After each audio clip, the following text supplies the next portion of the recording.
டைரக்டருக்கு வந்து ஒரு பெரிய ஹேட்ஸ் ஆஃப் சொல்லலாம். இந்த மாதிரி ஒரு ஸ்கிரிப்டை வந்து ஒரு சோஷியல் மெசேஜ் சொல்கிற படம்னாலே ஓடாதுன்ட்டு எடுக்கவே மாட்டாங்க.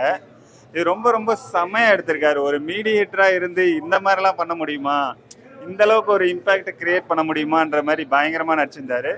விஜய் ஆண்டனி கெரியரில் வந்து இந்த மாதிரி ஃபுல் அண்ட் ஃபுல் பயங்கர மாசு, ஒரு செம்மையான ஸ்கிரிப்ட்னா பயங்கரமாக நடிச்சிருக்காரு. டைரக்டர் வந்து செம்ம பிரில்லியன்ட் சொல்லலாம். அவுட்ஸ்டாண்டிங் பர்ஃபார்மன்ஸ் சொல்லுவாங்கல்ல, அந்த மாதிரி அவர் வந்து டைரக்ஷனில் பின்னிருக்காரு. விஜய் ஆண்டனியை பயங்கரமாக யூஸ் பண்ணியிருக்காரு.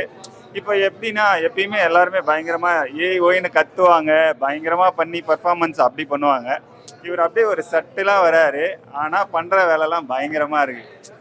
ஒரு சிஎம் பிஎம் லெவலுக்கு அவங்கள இது பண்ணுற மாதிரி பயங்கரமான ஒர்க்லாம் பண்ணிட்டு ரொம்ப சட்டிலாக அப்படியே காமாக வர மாதிரி இருக்காரு. ரொம்ப ரொம்ப சூப்பர் படம். இது வந்து எப்படி பார்க்குறேன்னா, ஒரு விஜய் ஆண்டனி சாரோட கேரக்டர் வந்து ரொம்ப பியூராக இருக்கும். அந்த அவரோட கேரக்டரோட வெளிப்பாடுன்னு நினைக்கிறேன் இந்த படம். ரொம்ப ரொம்ப சூப்பர், பயங்கரமாக இருக்குது.